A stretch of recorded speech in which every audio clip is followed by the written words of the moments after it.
I met Marie recently at a conference where we were both delivering keynote speeches. My keynote was about delivering executive presence, and her keynote was focused on effective networking. We immediately hit it off, and I asked her to join me on the Talk About Talk podcast. And here we are. In this episode, you will learn Marie's secret sauce to successful networking. It's a recipe with 7 ingredients. You'll also hear some unbelievable stories from her incredible career in broadcasting, public service, law, and higher education. In case we haven't met yet, my name is Dr. Andrea Wojnicki, and I'm an executive communication coach at Talk About Talk. You can learn more about me and what I do at talkabouttalk.com or by clicking on the links in the show description.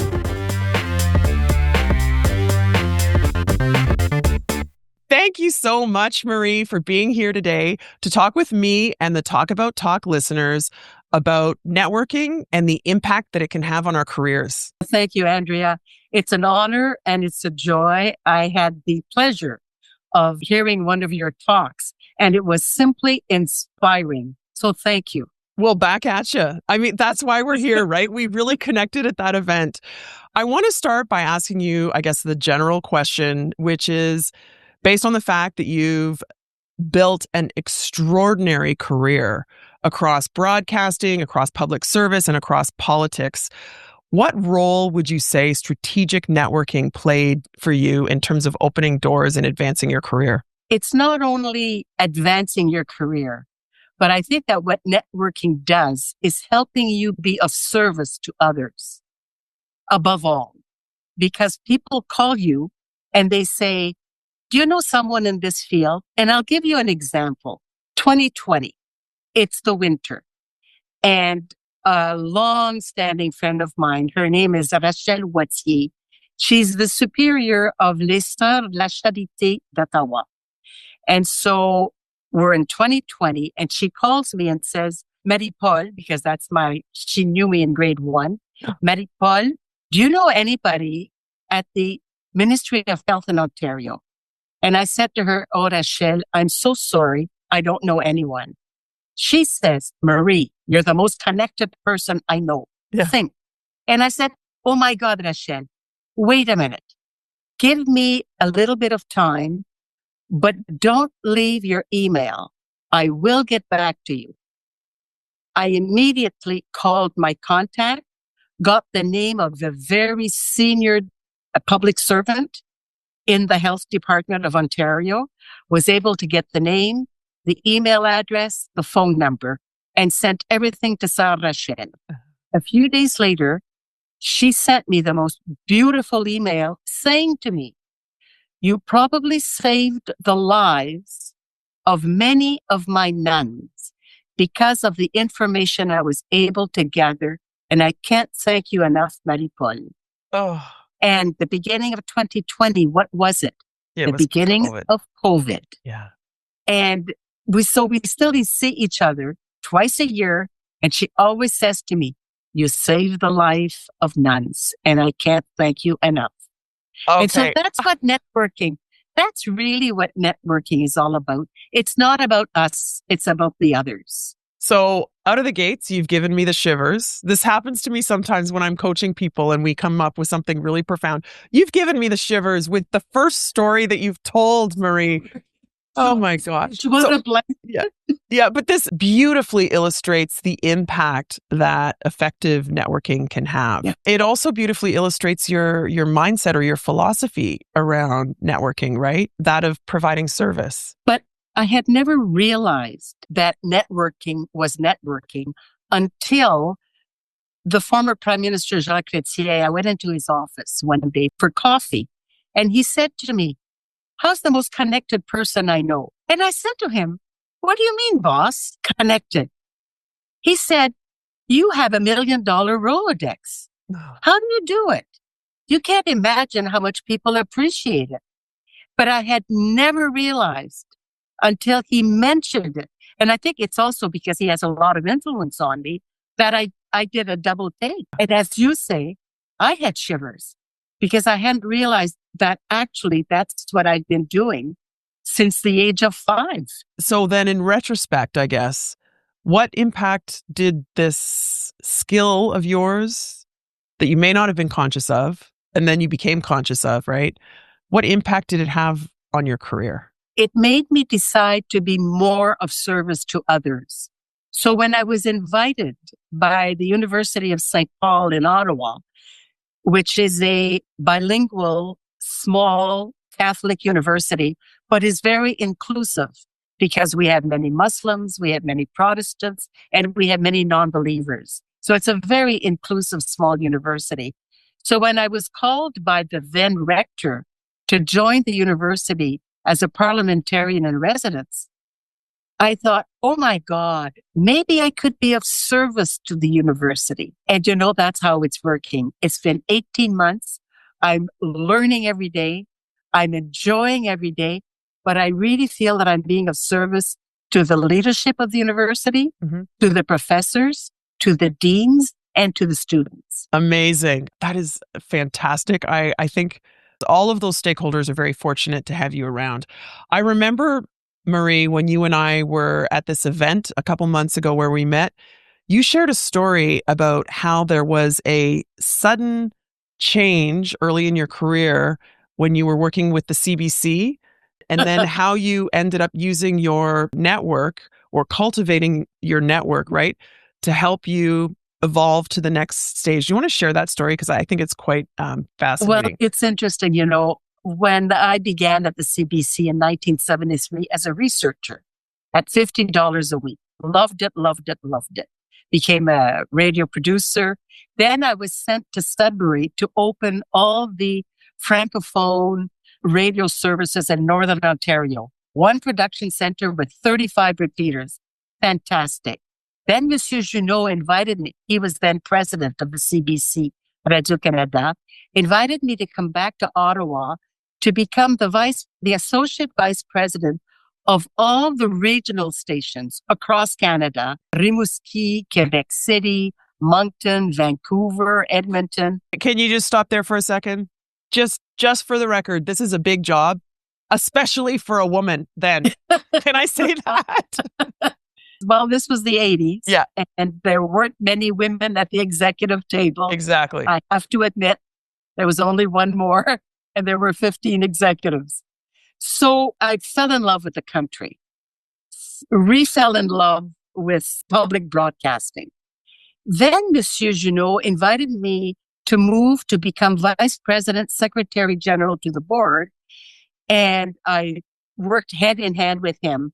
And after that, the new president who came in invited me to become the vice president of human resources and industrial relations.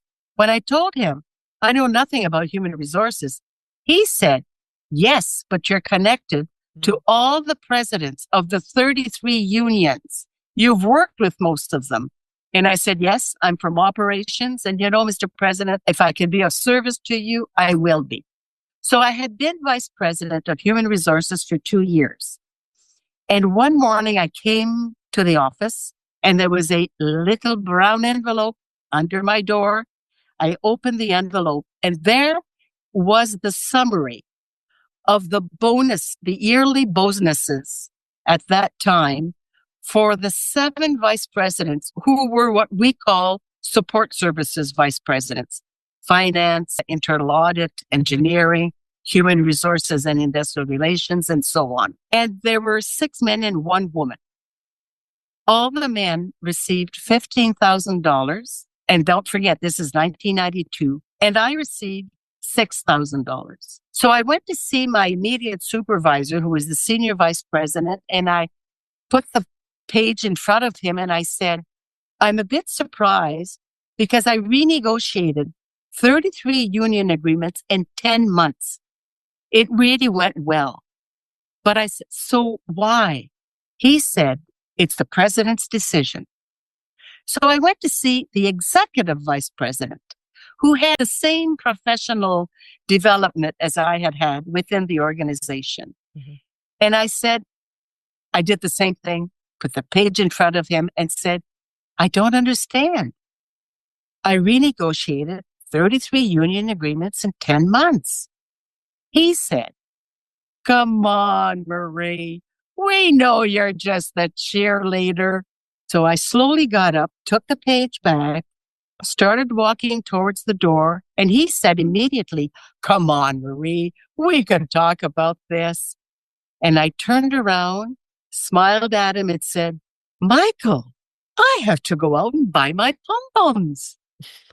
And I turned around and slowly left. I didn't slam the door, went to my office, closed the door, called my husband Bernard at home and started crying and said, "Bernard, I have to leave the CBC." He said, "What are you talking about?" I told him the story. He said, "Marie, you know you're right. You have no choice. You have to leave. Yeah. Don't tell anybody your intention. Come home tonight and let's make a plan." Smart. So what did we do when I got home? He made me say to him, "Marie, who do you know where?" That's when I realized, who do I know? And so I started saying, "Oh, so-and-so there and so-and-so there. And oh, Alain Gould, who's the deputy clerk of the Privy Council," because we worked together when I was Secretary General. And he was then the chief of staff to the Minister of Communications. And oh, I know the chief of staff to the Prime Minister. I said, "I know Hugh Segal. We met in Sudbury. Remember Hugh in 1980? He came with William Davis to the radio station." And so I went through the list and we decided that I would call not directly these people, but that I would call 3 different friends who would call them to give them the message that Marie-Poulin was interested in a new professional chapter. Nothing about what had happened. I didn't tell anybody. And I didn't share it for years. And so the next thing I knew, I was invited for lunch by the clerk of the Privy Council, Glenn Shortliff, because my timing was impeccable. They were looking for a deputy secretary to cabinet in communications because the outgoing had just given his resignation and the job was open. So the timing was perfect. And so I was able to announce to the president privately that September that I would be leaving on October 1st. And so there was a tradition that when a vice president would leave the CBC, there would be a special dinner in the boardroom with the members of the board, all the vice presidents, and the vice president and his, because it was usually a he, his spouse. Yeah. So there was no dinner for me. There was a lunch given in the cafeteria, chaired by the president and all the vice presidents. My husband was not invited. Oh, wow. And so when I was invited to say a few words, I thanked my colleagues for their cooperation and told them how much I had enjoyed my 20 years at the CBC. And I thanked them all for their friendship and their success stories. And then the lunch was over, the president left, and the senior vice president and executive vice president, and every vice president came and shook my hand and said, "Marie, you've got class." Mm-hmm. And I never forgot it. It was the lesson of my life where you can be respectful in a very difficult situation. Yeah. And not slam the door, but just make sure that other doors are opening because of the respect that you're showing. So to me, Marie, this exceptional story, really, it highlights many things, but 2 of the things I just want to identify is one, that being so gracious, having such class is actually a sign of strength that ends up helping you, but it does take strength. And I want you to know how much I respect all of the decisions that you made there. Your story really made an impact on me. But the other thing about your story is how you weren't in a situation where so many people are, where they realize too late that they have not been cultivating their network, their professional and personal network, right? That they're like, "Oh, I need a job." And your husband was smart enough to say, "Let's come home and brainstorm what contacts you have and what the plan's going to be in terms of leveraging that network that you've been servicing. So this is my question for you. What were you doing that you can think of now in retrospect that you can maybe suggest to the Talk About Talk listeners as advice in terms of cultivating a strong network? I think that first of all, we need conditions or what we call premises. Okay. To be able to reach out to people successfully. And there are 7 of them. Can Please. I share with you? Yes, please. Because they're fun. So I have 7 of them. Number 1, intellectual curiosity. You got to want to know what makes other people tick. Number 2, reliability. People have to know that you can count on them, but also on your discreetness. So important. Number 3, authenticity. You have to be comfortable in your own skin. I'm proud to be from Sudbury, from Northern Ontario. It's fun. I like cars. When you're from Northern Ontario, you like cars and you like water. And by the way, those are 3 qualifications: curiosity, reliability, and authenticity, being comfortable in one's own skin, that make up the results of the Berkeley study. The 3 conditions to being successful. So what else do you need? You need generosity. Number 4, you never hesitate to give of your time when a person asks you for something. Including being on a podcast. That's an honor. Yeah. Number 5, courage. You've got to be bold enough to ask for help. Number 6, appreciation. Oh my God. You've got to take the time to express gratitude, to say thank you. That thank you goes a long way. Number 7, respect. No matter if it's the former prime minister or a former clerk in a store, you've got to show respect to every person. Those are my 7 premises to be able to network. Now, what does it take to develop networks? And everybody can. No matter if you're shy or outgoing or tall or short or working as a waitress or working as the Governor General. Or male or female. Or male or female, Right. Thank you. Yeah. Because there's one precious tool, and it's called the business card. I'm still using it, and people are more and more using them. The Japanese have found out that it's such a precious tool because even today, it's sensual. You touch a card. You have all your information on that card. Who you are, what you do, how you can be reached. If you have a site, you have an address for your site. Everything is there, but it has to be accessible. I always have them in my right-hand pocket. When someone gives me their business card, I put them in my left-hand pocket. They're not in a purse. They're not inside. They're not in a satchel. They have to be very accessible. So Marie, I remember when you and I met at this event a couple months ago, and you and I started speaking before we delivered our keynote speeches. And I asked you if you had a card, and you said yes. And then you said, do you have one? And I had to run and grab my purse and pull it. And then you taught this to me in your keynote, which is, Andrea, keep your cards in one pocket, left or right, and then use the other side for the ones you receive. Such an obvious thing, but so helpful, so helpful. And I have to say one other thing about business cards. I feel like they were waning, and I feel like they're now coming back, to your point. Yes. Yeah. Very much. Yeah. Most Very of the people at that event, most of the women that were at that event, they were all CEOs, right? Female CEOs. Yes. I think almost every single one of them had a business card. Very much so.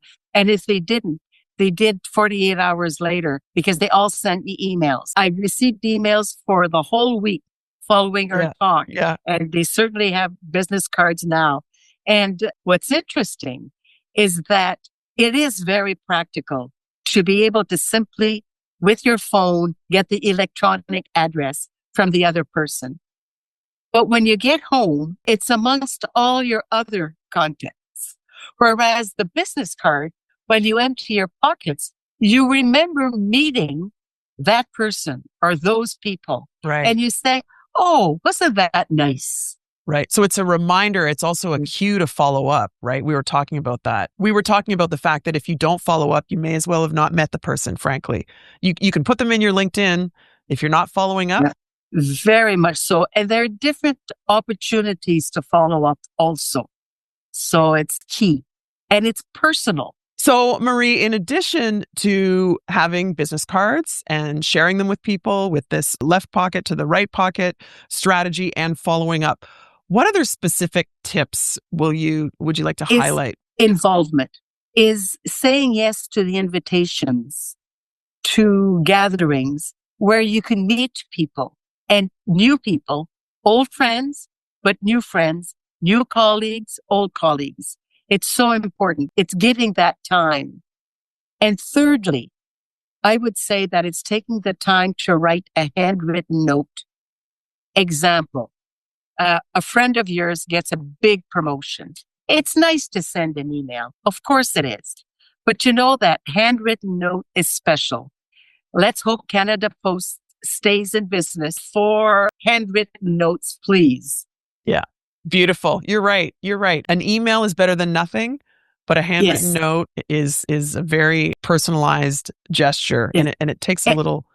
It's above and beyond.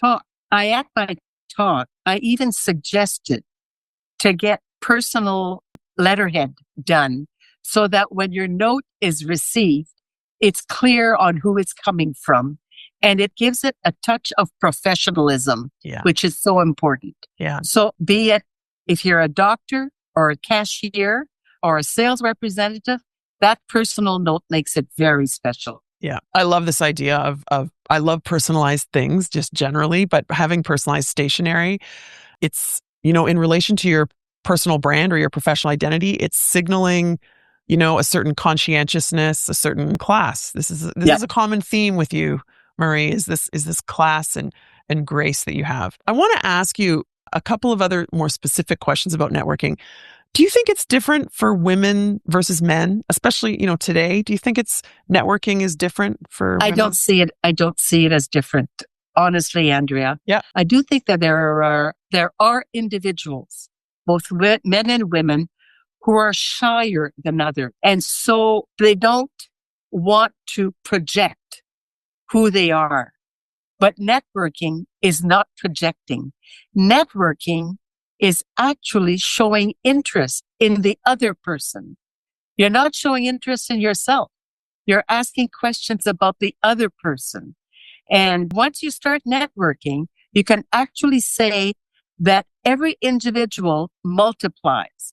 I always say, if you know one senator, you know 105 senators, because you can reach out to that one person and find out who is interested in this issue that I could connect with. And so it's the multiplication, therefore, of your contacts, which is really, really important. And you've got to be bold to ask, as I was mentioning earlier. We ask our doctor for the name of a specialist. Well, we have to be bold to ask a colleague in a law firm, for instance, does one of your colleagues practice this type of law? Right. Brilliant. I love what you just said also about for shy or introverted people who may be apprehensive about networking. It's not about you. It's about the other person. You absolutely are going to be quoted on that. I love that. But the other thing also, Andrea, is that if you really want to be up to date, you have to keep what I call the Rolodex. You have to keep that list of names of contacts up to date. Right. When you get new business cards, you have to enter them in your phone. And I have to say, it's work. It is work. It is work, but you can get a lot of traction. Yep. Whenever I'm on the train to go to work from Ottawa to Toronto, I always take advantage of those 4 hours to put my list up to date. And I don't stop. And while you're putting it up to date, what's interesting is you fall on a name. Oh, Dr. Andrea. I wonder how she is. You send Dr. Andrea a little message. How are you? Right. And so it's a way of not only keeping the list up to date, but also the contacts. Right. Again, the business cards are serving as a catalyst to Yes. remind other people about you, and then also as a reminder to Very reconnect. much. The biggest challenge is maintaining your list, Right. is maintaining those contacts. So I do it in a very, very specific way. When I was called to the Senate, I discovered that there was a tradition on the Hill that all parliamentarians from both houses would send out a New Year's card to their constituents, their friends, their contacts. So I started sending out New Year's cards. And so even if I've left the Senate 10 years ago, every year I send out New Year's cards to family, friends, and contacts. The challenge is that very often people have moved. Right. Now that's another challenge. But I have to say that those cards have more impact than we can ever imagine. Someone sent me an email, or more than one actually. It's so nice to receive your personal card with your personal wishes, Marie. Thank you so much. And same to your family. So that's one way of keeping up a network. You're keeping top of mind with people, right? Yes. And it's lovely. And it's once a year. You're not asking for anything. You're just providing your well wishes. That's it. And do you know the pleasure I get out of writing, Dear Andrea, I trust you're doing well. May the new year bring you the best of everything, Marie. It's that pleasure you get in those 30 seconds of thinking about that one person and his or her loved ones. Right. It's very, very special. Then there's something else that I've started doing. And I started doing this quite a few years ago. I've always loved birthdays, ever since I was a little girl. So whenever I meet someone, I always try to find a way to ask them their birthday. So every fall, my husband buys me a new calendar. It's huge. And it's a paper calendar. I put in every date, birthday of Andrea, birthday of Steve, so that every month I have about 75 birthdays that I know of. Wow. So that when I get up in the morning, one of the first things I do over coffee is check the calendar and see whose birthday it is. And I send out a wish. So and it nice. takes a few seconds to send a birthday wish to 2 people, 3 people. Amazing. And it's special. It's their birthday. It's their day. So it's special. So I'm seeing this common theme of providing service and not asking anything in return. I'm also hearing a common theme of you using, there's certain tools or practices or exercises that you do that serve, I used this word before, as a catalyst to remind you to reach out to people. There's the business cards. There's the calendar, right? Yeah. I think it's absolutely brilliant. Yeah. And I know it's not online. It's not electronic. Why? Because I can see huge right in front of me. And it sort of sticks out, birthday of, with all my agenda for the day. So it's fun. So people could put the birthdays in their electronic calendar or on their paper calendar. So that reminds me of, I guess, the last question I wanted to ask you before we get into the 3 rapid fire questions, which is obviously the art of networking. Maybe not your philosophy around it, but how you do it has evolved over the course of your career with the internet and computers and phones and everything, and the rise of social media. So how has that impacted your networking or what you see other people doing? I find that it's facilitated it. Yeah. Because networking now has been made so much easier, and it's right there, right in front of us. So thank God. I love being able to send an email, being able to, and most former parliamentarians don't go on social networks too much. We've been harassed enough. Yeah. I have to mention. But I do go on 1 or 2, and I love being able to react to someone who's been promoted, or use that information to send a personal note to the person who's been promoted. Right. Which is nice. A handwritten note for a promotion, because it's a success story. So the internet and technology is providing us with the ability to have, I guess, a broader network. It's also faster access. And I remember after you and I met, we were emailing back and forth, and I said, I missed the name of your daughter and I'm trying to connect with her on LinkedIn, right? So that conversation could have happened, but it would have taken a long time if we were sending each other letters, right? So it was like instant. Within a couple of days, I reconnected with your daughter, which was lovely. It's interesting.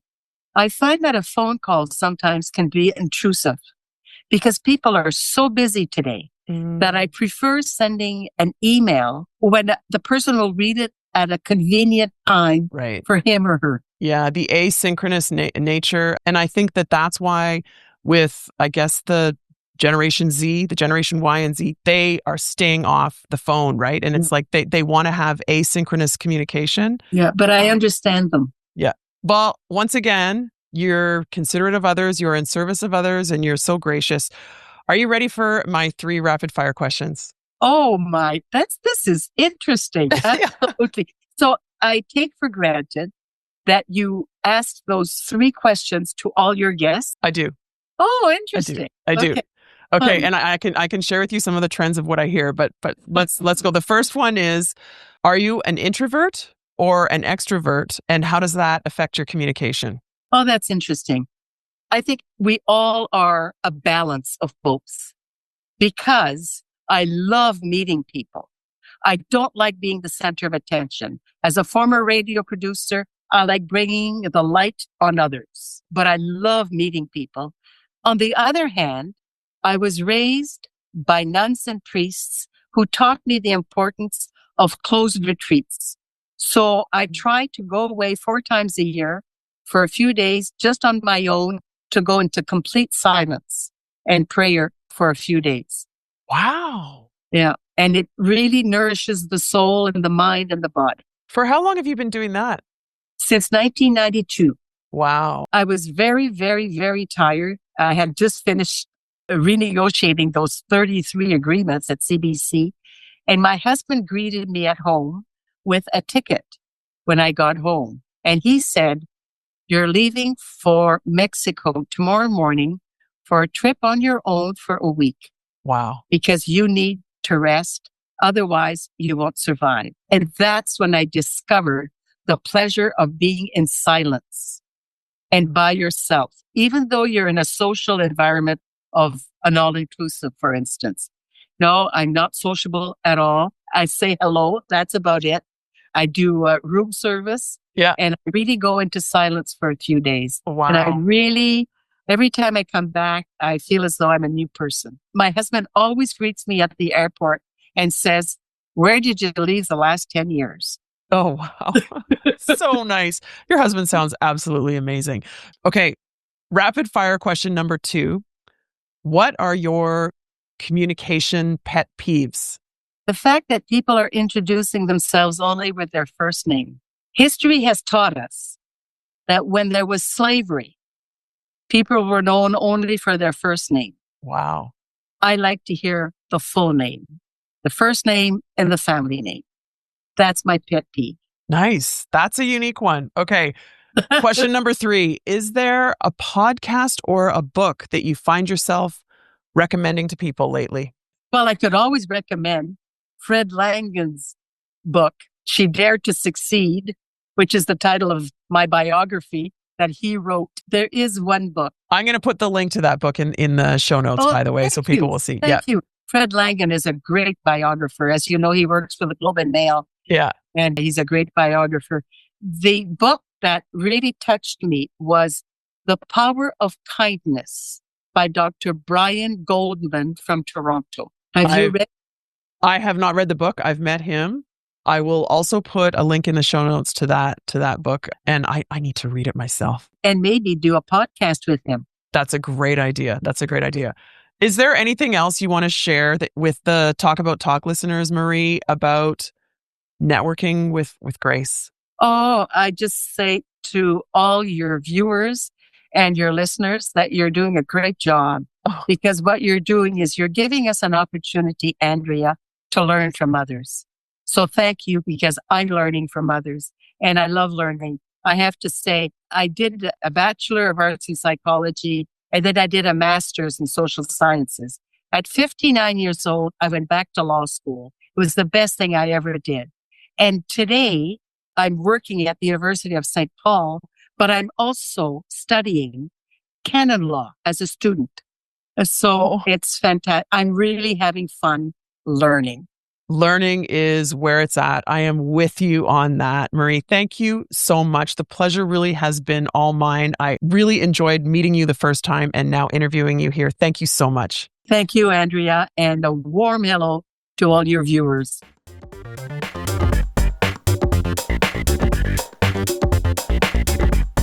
Thank you again, Marie. Isn't she inspiring? Such a fantastic role model. Now, typically, I conclude these episodes by summarizing 3 main points. You know me and the power of 3. But in this case, I'm going to conclude by sharing Marie's special sauce for networking. 7 ingredients. 1, intellectual curiosity. You gotta want to know what makes other people tick. 2, reliability. People have to know that they can count on you. 3, authenticity. You have to be comfortable in your own skin. 4 is generosity. Never hesitate to give of your time, especially when someone is asking. 5 is you got to be bold enough to ask others for help. 6 is appreciation, as in expressing gratitude.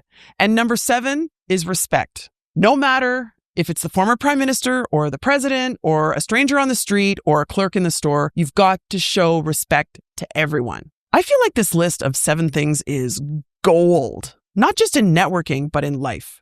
Intellectual curiosity, reliability, authenticity, generosity, asking for help, appreciation, and of course, respect. Marie, thank you again so much for sharing your insights and your stories. We are all inspired now to network with a little more grace. And thank you for listening. If you enjoyed this episode, I hope you'll share it with a friend, and I hope you'll subscribe on whatever platform that you're on. Talk soon.